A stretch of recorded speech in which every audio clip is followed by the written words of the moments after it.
مدرسہ بیت العلوم کونڈوا پونے اس official channel کو سبسکرائب ضرور کریں۔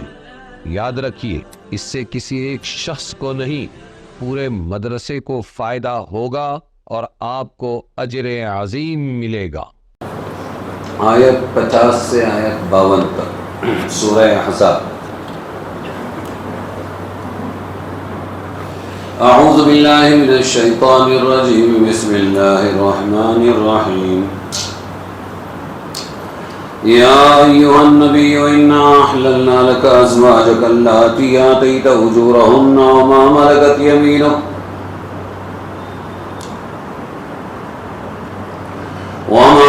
يمينك مما أفاء الله عليك وبنات عمك وبنات عماتك وبنات خالك وبنات خالاتك اللاتي هاجرن معك وامرأة مؤمنة إن وهبت نفسها للنبي إن أراد النبي أن يستنكحها خالصة لك من دون المؤمنين قد علمنا ما فرضنا عليهم في أزواجهم وما ملكت أيمانهم لكي لا يكون عليك حرج وكان الله غفورا رحيما ترجي من تشاء منهن وتؤوي إليك من تشاء ومن ابتغيت ممن عزلت فلا جناح عليك ذلك أدنى أن تقر أعينهن ولا يحزن ويرضين بما آتيتهن كلهن والله يعلم ما في قلوبكم وكان الله عليما حليما لا يحل لك النساء من بعد ولا أن تبدل بهن من أزواج ولو أعجبك حسنهن إلا ما ملكت يمينك وكان الله على كل شيء رقيبا۔ اے نبی، ہم نے حلال رکھی آپ کے لیے آپ کی عورتیں جن کے مہر آپ دے چکے۔ اے نبی، ہم نے حلال رکھی آپ کے لیے مضبوط آپ کی عورتیں، جتنی بھی عورتیں ہیں، 5 ہیں، 6 ہیں، 7 ہیں، جس وقت یہ آیت نازل ہوئی 4 سے اوپر تھی، مہر دے چکے، اب یہ عورتیں ہم نے آپ کے لیے کیا کر دی؟ احللنا لک، حلال کر دی۔ ایک بات تو یہ، وما ملکت یمینک، اور جو مال ہو آپ کے ہاتھ کا، جو مال ہو، باندیوں کو ہاتھ کا مال کہا جاتا تھا۔ مما افاء اللہ علیک، جو ہاتھ لگا دے تیرے اللہ۔ مما افاء اللہ علیک کا ترجمہ کیا؟ جو ہاتھ لگا دے آپ کا اللہ، یہ بھی آپ کے لیے کیا ہے؟ حلال۔ یعنی باندیاں جنگ میں پکڑ کے لائی گئی، وہ بھی حضور کے لیے حلال ہو گئی۔ اور 7 چیزیں ہیں اس آیت میں جو نبی کی خصوصیت ہے۔ وہ بنات عمک، اور آپ کے چچا کی بیٹیاں آپ کے لیے حلال۔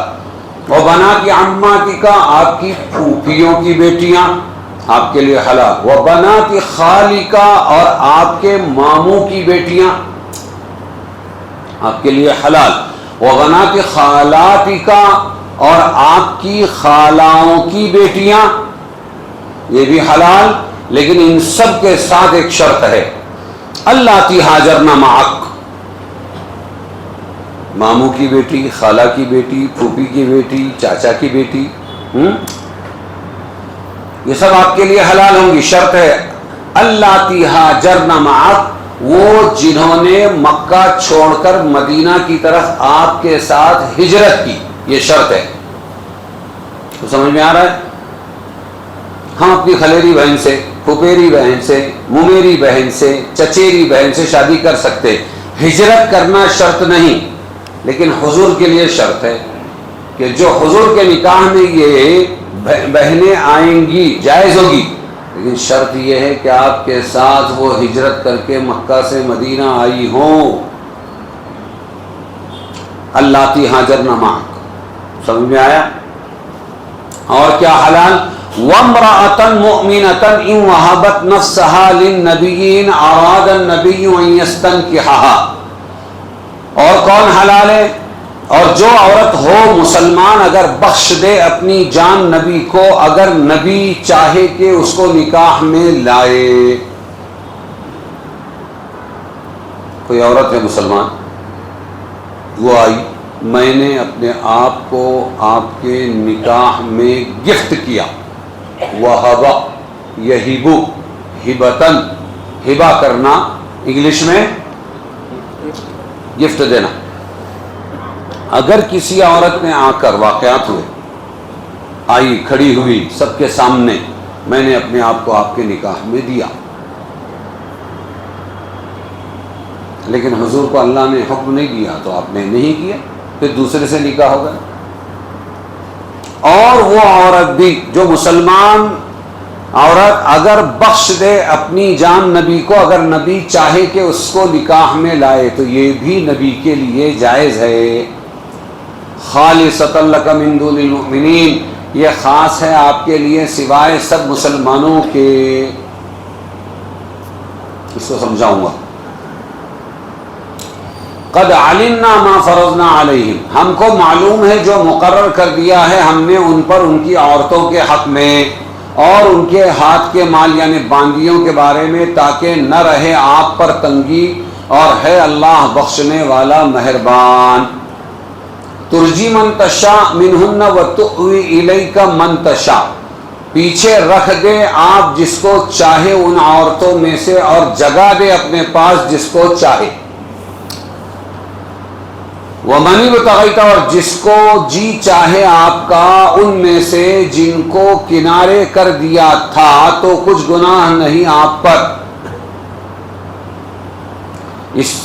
اس میں قریب ہے کہ ٹھنڈی رہیں ان کی آنکھیں اور غم نہ کھائیں اور راضی رہیں اس پر جو آپ نے دیا ان سب کی سب کو.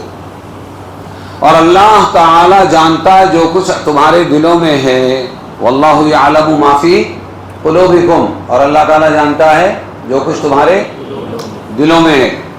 اور اللہ تعالی ہے سب کچھ جاننے والا، تحمل والا. اے محمد صلی اللہ علیہ وسلم اتنا تو جائز ہوا. لا یحل لک النساء من بعد، حلال نہیں آپ کے لیے عورتیں اس کے بعد. بس یہ 11 ہو گئی، ایک ٹائم پہ 10، دوسروں کے لیے امت کے لیے 4، نبی کی خصوصیت ایک ٹائم پہ 10، ٹوٹل 11. سمجھ میں آیا؟ اب اس کے بعد اور کوئی عورت سے نکاح کرنا چاہے تو حلال نہیں آپ کے لیے اس کے بعد کوئی عورت. اور یہ بھی حلال نہیں، یہ بھی جائز نہیں، الا ولا تبدل بہن من ازواج، اور نہ یہ کہ ان کے بدلے کر لے اور عورتیں. ایک کو چھوڑ دیا 10 میں سے، دوسری عورت کو نکاح میں لایا، یہ بھی جائز نہیں ہے. اب جو ہے سو ہے، ادلا بدلی نہیں چلے گی. وَلَوْ أَعْجَبَكَ حُسْنُهُنَّ، اگرچہ آپ کو اچھی لگے ان عورتوں کی صورت، لیکن آپ کو اب بدلنے کی اور زیادہ کرنے کی اجازت نہیں ہے. الا ما ملکت یمینک، ہاں جو آپ کے ہاتھ کا مال ہے یعنی باندیاں اگر آئے تو آپ ان کو اپنی بیوی کی طرح رکھ سکتے ہیں. وَكَانَ اللَّهُ عَلَى كُلِّ شَيْءٍ رَقِيبًا، اور ہے اللہ ہر چیز پر نگہبان. سمجھ میں آیا؟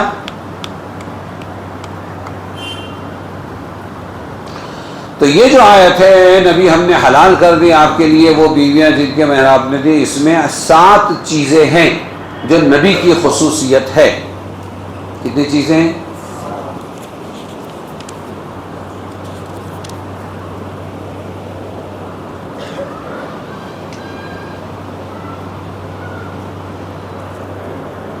کبھی کبھی آنکڑا بھی امتحان بن جاتا ہے کہ کتنی چیزیں.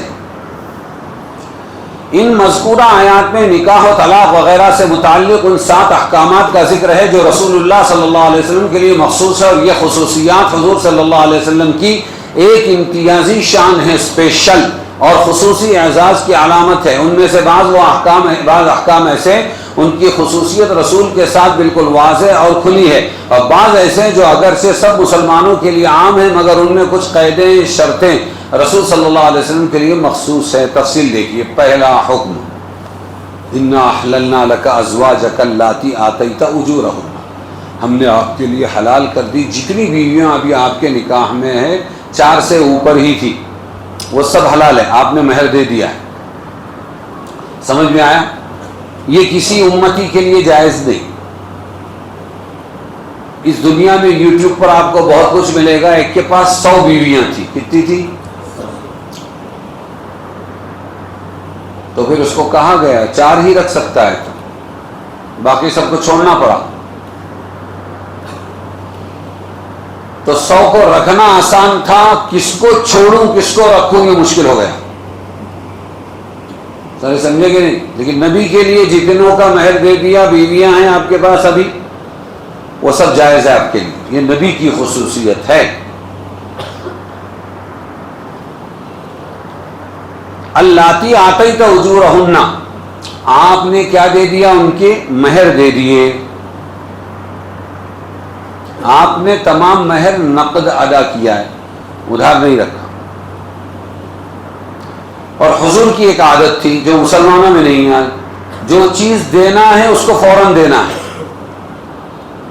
دیں گے نا، جا رہے کیا، بھاگے کیا، ایسے ہے کیا، ویسے ہے کیا، جو مسلمانوں کا وطیرہ اور ان کی عادت ہو گئی۔ دینا ہے یا نہیں، سوال یہ ہے، ہماری بھی عادت، دینا ہے یا نہیں؟ اگر دینا ہے تو صبح دینا ہے، صبح نہیں، ابھی لے جاؤ، 50,000 ہے، 10,000 ہے، لاکھ ہے، لے جاؤ۔ ارے ابھی کائی کو دینا ہے نا؟ خدا نہ کرے اگر یہ 1,00,000 روپیہ میرے پاس سے چلا گیا تو اس کا تو باقی ہے نا میں نے دینا، اور میں نے پہنچا دیا رات میں، خدا نہ کرے اگر ادھر سے چلا گیا تو میرا تو ادا ہو گیا، تو جان تیرا کام جان۔ ارے سمجھے کہ نہیں؟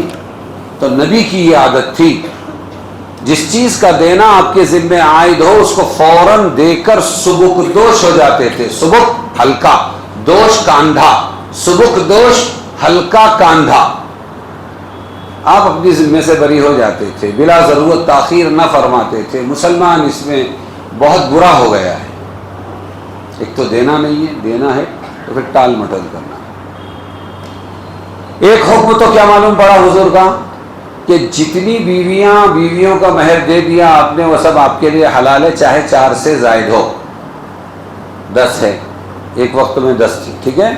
دوسرا حکم وما ملکت یمینک مما افاء اللہ علیک، یعنی آپ کے لیے حلال کر دیا ان عورتوں کو جو آپ کی ملک میں ہو، آپ کی ملک میں ہو، اس طرح کہ اللہ تعالیٰ نے آپ کو ان کا وہ مال جو کفار سے بغیر جنگ کے یا بطور صلح کے حاصل ہو جائے، اور کبھی مطلق مال غنیمت کو بھی لفظ فے سے تعبیر کیا، اس آیت میں اس کا ذکر کسی شرط کے طور پر نہیں، آپ کے لیے صرف وہ کنیز حلال ہوگی جو مال فے یا غنیمت میں سے آپ کے حصے میں آئی ہو، بلکہ جس کو آپ نے قیمت دے کر خریدا ہو، تمام باندیاں آپ کے لیے حلال ہے۔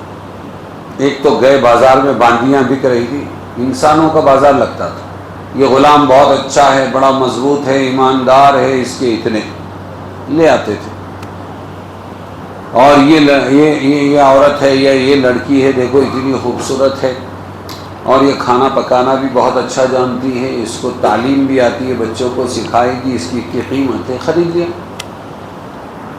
تو چاہے کوئی باندی بازار سے آپ نے خریدی ہے محمد، یا لڑائی ہوئی اور لڑائی کے اندر کچھ مرد اور عورت پکڑ کے لائے گئے، ان میں سے کوئی آپ نے لے لی وہ باندی، یا صلح ہو گئی آپس میں، انہوں نے کہا ہم اتنا مال، اتنے سونے چاندی کے سکے، اتنی زمین اور اتنے مرد اور اتنی عورتیں آپ مسلمانوں کو دیتے، ہمارے ملک کو مت چھیڑو، ہماری حکومت باقی رہنے دو، ان میں سے کوئی آ گئی، خیر جس کو باندی کہیں گے آپ کے لیے وہ بھی جائز ہے۔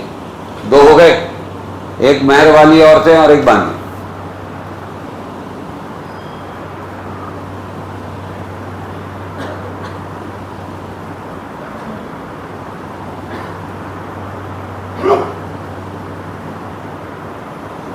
اس میں ایک خاص بات ہے، اور وہ یہ کہ جیسے حضور صلی اللہ علیہ وسلم کی بیویاں امت کی مائیں ہیں، آپ کے انتقال کے بعد وہ میراث میں نہیں آئیں گی اور کوئی پھر ان سے امتیوں میں سے شادی بھی نہیں کر سکتا، وہ ماں ہے، یہ احترام ہے نبی کا، ان کے گھر والوں کا، کیا وہ کسی کی بیوی نہیں بن سکتی؟ ایسے ہی حضور صلی اللہ علیہ وسلم کی کوئی باندی چھوڑی ہو وہ بھی کسی کے تصرف میں نہیں آئے گی، وہ بھی ماں ہے امت کی، سمجھ گئے؟ یہ خصوصیت ہے۔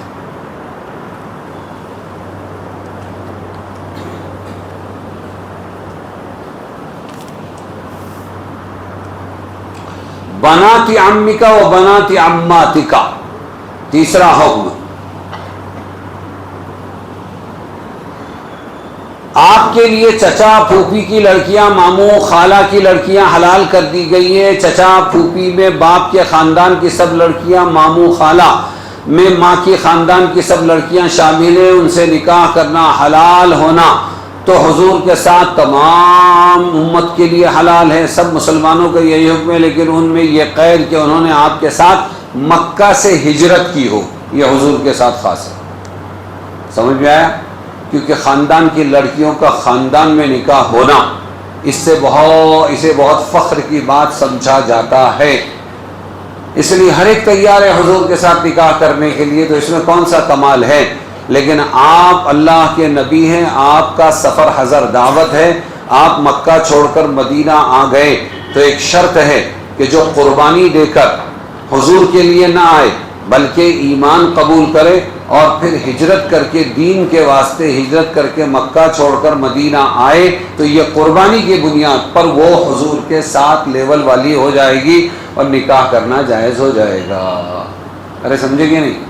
یہ خصوصیت، اور یہاں ہمارے لیے کہ ہم اپنی خلیری، پھوپھیری، چچیری، مومیری بہن سے نکاح کر سکتے ہیں، کوئی ہجرت کی شرط نہیں، وہاں شرط تھی ہاجرن التی ہاجرن معک، سمجھ میں آیا کہ نہیں؟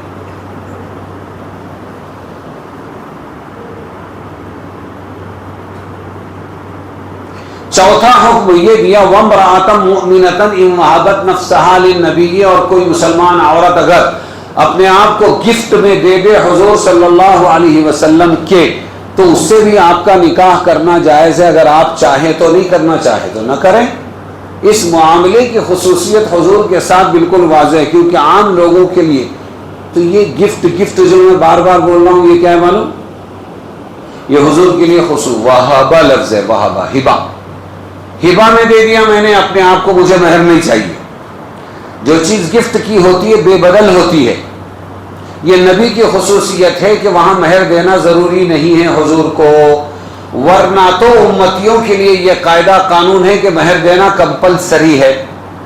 5,000 روپیہ مہر طے کیا، دینا پڑے گا، مہر بھول گئے، کیا بھول گئے؟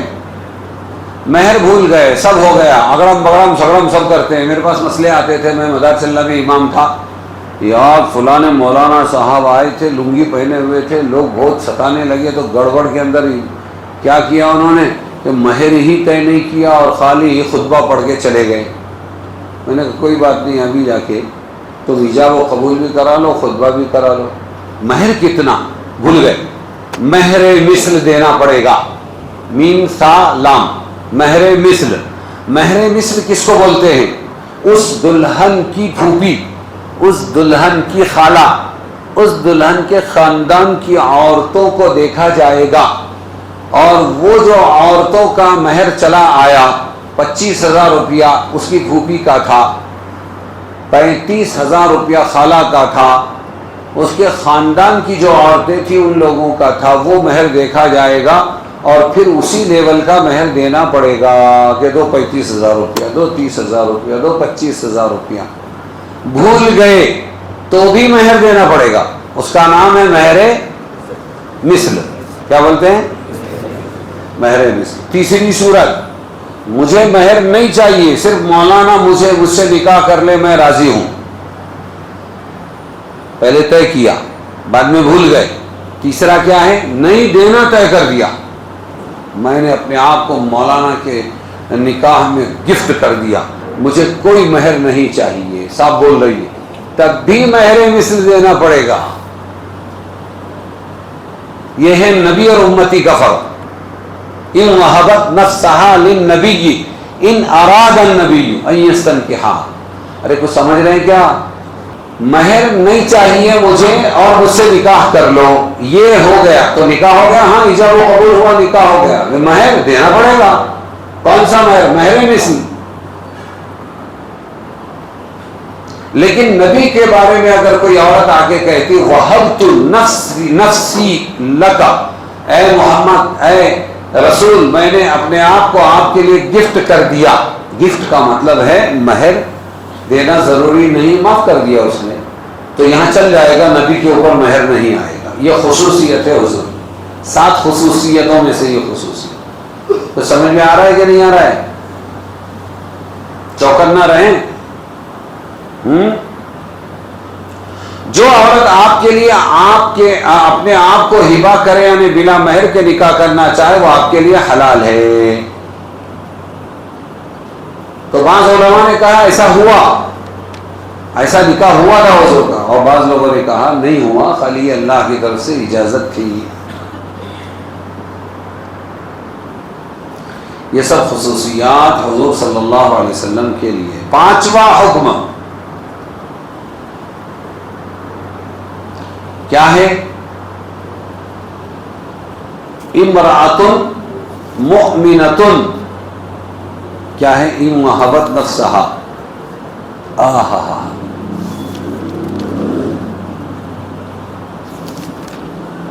وامرأۃ مؤمنۃ، اور اگر کوئی مومن عورت وہبت نفسہا، اپنے آپ کو گفٹ میں دے تو جائز ہے۔ مؤمنۃ لفظ سے حضور کی ایک خصوصیت الگ نکلی، اور وہ خصوصیت یہ ہے کہ حضور کا نکاح صرف مومنہ ایمان والی عورت سے ہی ہوگا، کسی یہودیہ یا کسی مسیحیہ عیسائی عورت سے حضور، اس کے مذہب پہ وہ رہے، حضور نکاح نہیں کر سکتے۔ امت کے لیے عام ہے، امت یہودن سے بھی نکاح کر سکتی ہے اور عیسائی عورت سے بھی نکاح کر سکتی ہے، لیکن یہ آیت ہے وَامْرَأَةً مُؤْمِنَةً إِن وَهَبَتْ نَفْسَهَا۔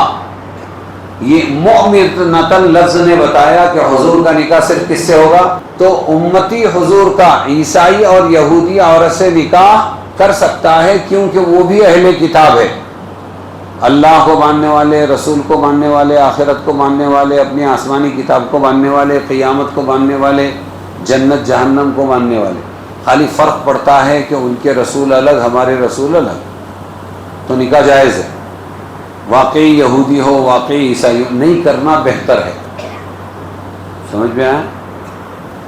لیکن حضور صلی اللہ علیہ وسلم جس امت کے لیے یہ جائز ہے، اس امت کے نبی اگر کرنا چاہے کہ یہودن آئی، ماریا قبطی آئی تھی، کس نے بھیجا تھا؟ روم سپر پاور کے بادشاہ نے بھیجا تھا، وہ عیسائی تھی، لیکن اسلام میں داخل کر کے نکاح ہوا ہے۔ سمجھ میں آیا؟ ہاں، اس فرق کو سمجھو۔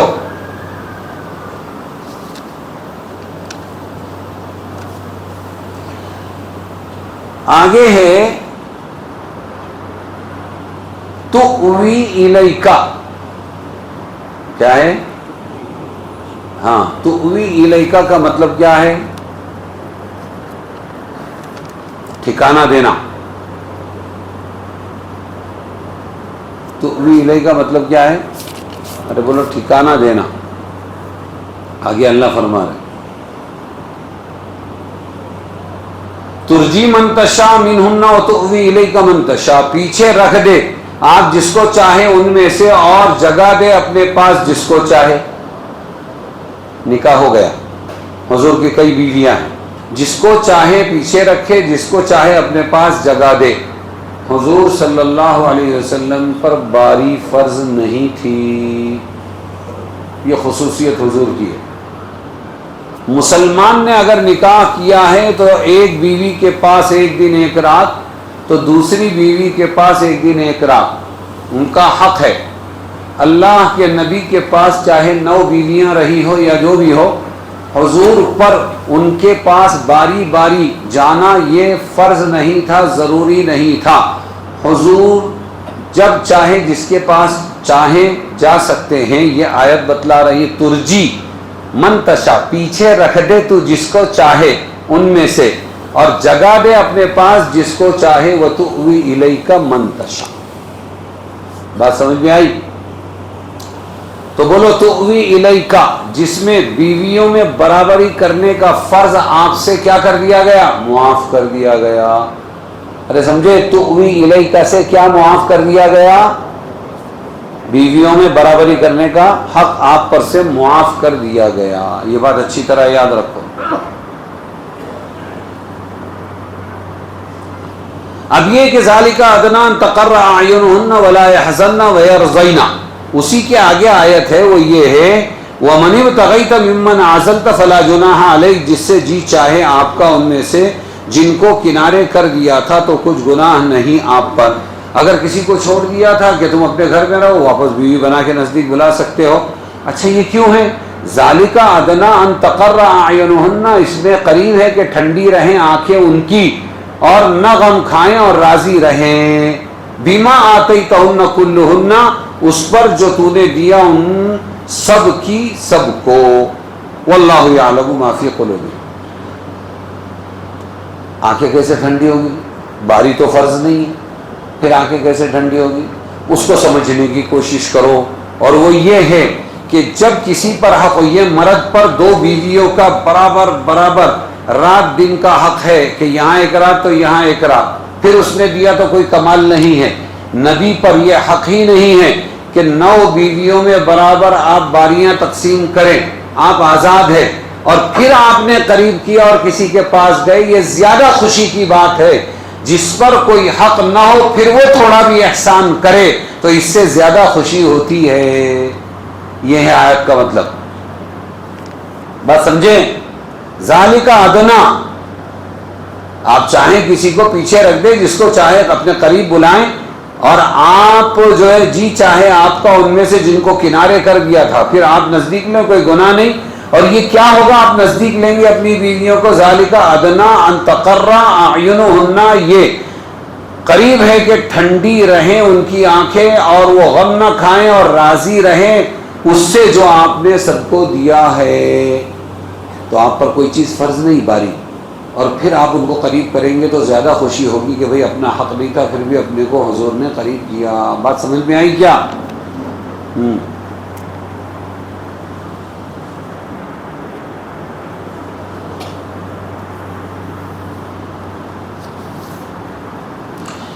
رسول اللہ صلی اللہ علیہ وسلم کی زاہدانہ زندگی اور اس کے ساتھ تعدد ازدواج کا مسئلہ، ایک تو آپ کھانے کو آپ کے پاس نہیں ہے، پہننے کو نہیں ہے، جھوپڑا ہے آپ کا، غریب زندگی ہے، اور پھر بیویاں زیادہ، یہ کچھ سمجھ میں نہیں آتا، یہ کچھ سمجھ میں نہیں آتا، اور آپ کے آج بھی سمجھ میں نہیں آئے گا۔ یہ لوگ سمجھتے ہیں زیادہ نکاح وہ کرتا ہے جس کے پاس مال زیادہ ہو، بالکل غلط، بالکل غلط۔ جس کے پاس تقوی زیادہ ہو، جس کے پاس عفت پاک دامنی زیادہ ہو، جس کے پاس امت کی ہمدردی زیادہ ہو، جس کو اللہ کا ڈر زیادہ ہو، وہ زیادہ نکاح کرتا ہے۔ اس کا تعلق مال سے نہیں۔ سب سے بڑے مالدار سب سے زیادہ کنگال، اور سب سے زیادہ مولانا لوگ آپ کو دوسرے تیسرے نکاح میں ملیں گے۔ کہاں سے آیا مال؟ اس میں مال کا کوئی تعلق نہیں، یہ حقیقت ہے۔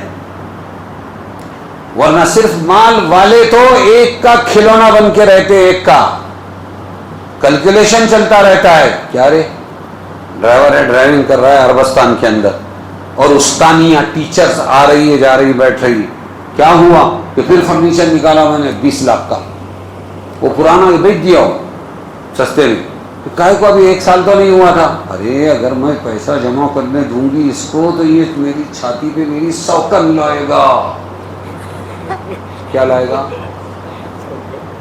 کیلکولیشنز ہیں، ہاں یہ جتنی عورتیں سب کیلکولیٹر ہیں، حساب کتاب کرتی رہتی ہے یہ.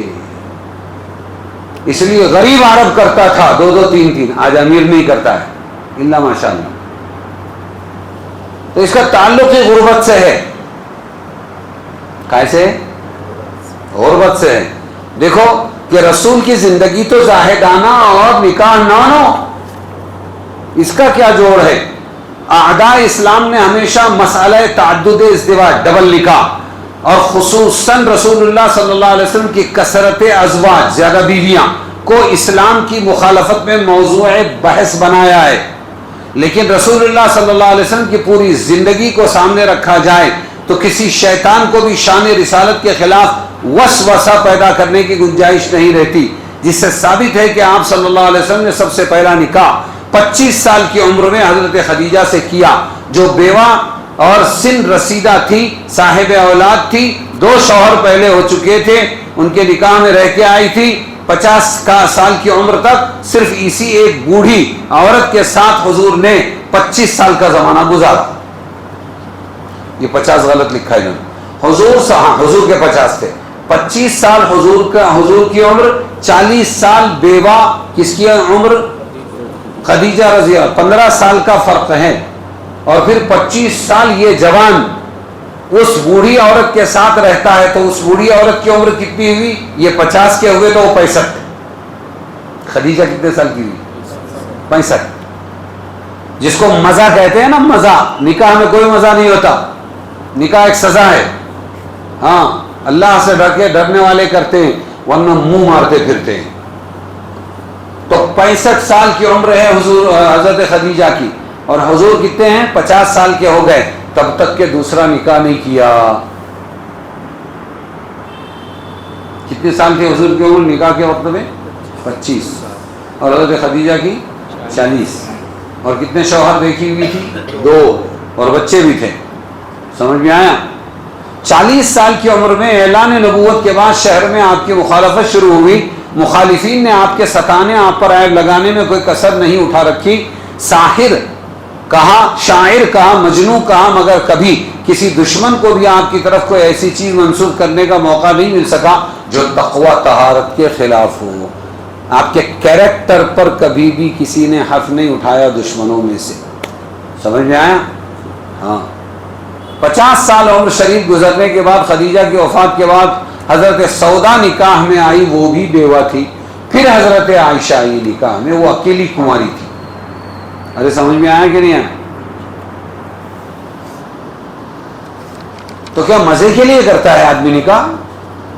حضور نے مزے کے لیے نکاح کیے، اس میں مصلحت تھی. کیا تھا؟ پھر 4 ہجری میں، پھر 5 ہجری میں غزوہ احزاب کے وقت حضور کی جو عمر تھی 58 سال، کتنی؟ 63 میں انتقال ہوا. 58 سال کی عمر حضور، آخری 5 سال میں باقی ازواج مطہرات آپ کے حرم میں داخل ہوئی. زیادہ بیویاں 58 سال کی عمر سے لے کر 63، یہ 5 سال کے اندر آئی ہے. یہ مزے کے لیے کرتا ہے آدمی. اور سب بیوہ، سب بیوہ. مزے تو، عیاشیاں تو کنواریوں کے ساتھ کی جاتی ہے نا. کس کے ساتھ؟ ہاں، بچیوں کے ساتھ. Epstein file. ہاں، کہنے والے نے کہا میں مان گیا مسلمانوں کو، جن کی داڑھی، جن کی ٹوپی ساری دنیا میں جن کو بدنام کیا جاتا ہے، ایپسٹین فائل میں مسلمان نہیں ہے. اور یہ جو الزام لگانے والے کمینے کتے ہیں، یہی لوگ بچیوں کے ساتھ کھلواڑ کر رہے ہیں اور ان کی آنکھیں نکال رہے ہیں اور ان کا گوشت کچا کھا رہے ہیں اور کیا کیا کر رہے ہیں. ہوس پرست لوگ.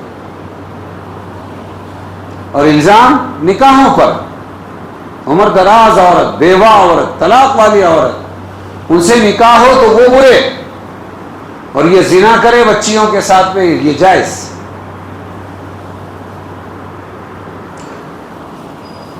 اس کا اندازہ صرف اس سے ہو سکتا ہے حضرت عائشہ صدیقہ سے، جو سب سے چھوٹی عمر میں آئی تھی. 9 سال کی عمر میں آئی، 18 سال کی تھی حضور کا انتقال ہوا. 9 سال کی عمر میں حضرت عائشہ نے حضور سے کتنا علم لیا؟ 2210 احادیث بیان کی. 2210 10 احادیث بیان کی حضرت عائشہ نے. حضرت ام سلمہ نے 368 احادیث روایت کی ہے. سمجھ میں آیا؟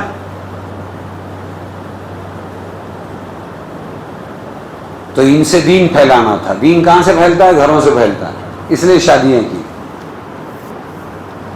7واں حکم جو حضور کے ساتھ خاص ہے، لا يحل لك النساء من بعد ولا ان تبدل بهن من ازواج ولو اعجبك حسنهن، یعنی اس کے بعد آپ کے لیے دوسری عورتوں سے نکاح حلال نہیں. یہ بھی حلال نہیں، سنو غور سے، یہ بھی حلال نہیں کہ موجودہ ازواج میں سے کسی کو طلاق دے کر اس کی جگہ دوسری بدل لیں. تو آج جو فورن میں چل رہا ہے وہ بھی جائز نہیں ہے. ہم جا رہے ہیں رشیا، وہاں پڑھیں گے 3 سال یا نوکری کریں گے، وہاں پر ٹیمپریری نکاح کر لیں گے اور پھر چھوڑ کر آ جائیں گے. یہ بھی جائز نہیں، کیونکہ یہ آیت میں اللہ فرما رہے ہیں. من بعدی کی 2 تفسیر ہے. مراد یہ کہ بعد ان 9 عورتوں کے جو اس وقت آپ کے نکاح میں اور کسی سے آپ کا نکاح حلال نہیں. اور یہ بھی ہے کہ دنیا طلبی کے لیے آپ سے جدائی اختیار کریں یا پھر تنگی فراخی جو کچھ بھی پیش آئے اس پر قناعت کرے. حضور نے فرمایا میں غریب آدمی ہوں، رہنا ہے تو تنگی فاقوں کے ساتھ میرے ساتھ رہو ورنہ آزاد ہو جاؤ. لیکن سب نے کہا ہمیں آپ کا ساتھ چاہیے.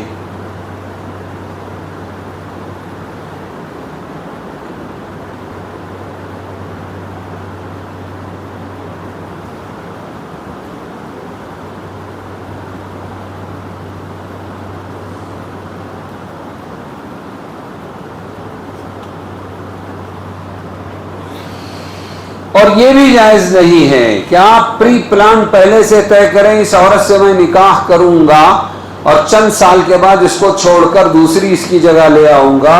یہ نہ حضور کے لیے جائز تھا نہ امتیوں کے لیے جائز.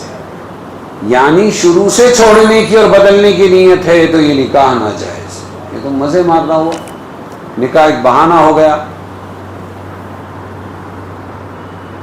وَلَا أَن تَبَدَّلَ بِهِنَّ مِنْ أَزْوَاجٍ، آیت مذکورہ اگر دوسری تفسیر اختیار. اس جملے کا مطلب یہ ہے کہ اگرچہ آپ کو موجودہ ازواج کے علاوہ دوسری عورتوں سے نکاح بشرائط مذکورہ جائز ہے، مگر یہ جائز نہیں ایک کو طلاق دے کر اس کی جگہ دوسری کو بدل لیں. یعنی خالص تبدیلی کی نیت سے کوئی نکاح جائز نہیں. بغیر لحاظ و نیت کے تبدیلی کے جتنے نکاح چاہے کر سکتے ہیں، لیکن پری پلان بدل دوں گا آئندہ، اس سے نکاح کرنا جائز نہیں اس نیت سے.